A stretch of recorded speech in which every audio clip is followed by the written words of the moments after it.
මතකද? මං ඔයාව දැක්ක මුල්ම දවසේ.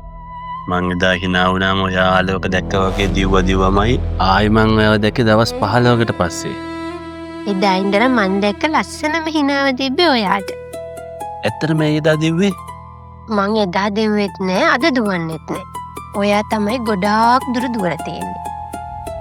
මට තේරුන්නේ.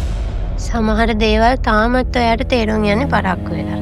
සමහර දේවල් තියෙනවා මං අදට ලොකුවට හිතන්න යන්නේ. ඒ මං හිතද්දිත් ඔයා හිතලා ඉවරයිනේ.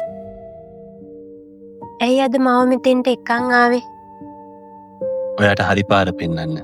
ඒ කියන්නේ දැන් මං ඉන්නේ වැරදි පාරකද? දැන් තමයි වෙලාව ඔයාට මේ ගමන තනියම යන්න.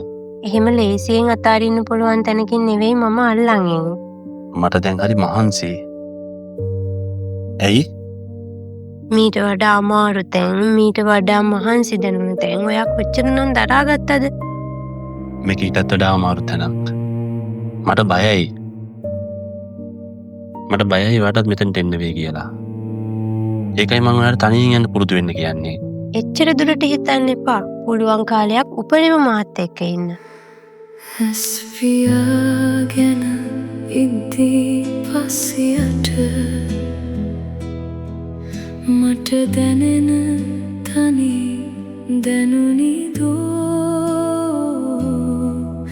දුරගියත් නිද හිටක මං ළඟ තුරුලෙ ඉන්නට එනවදෝ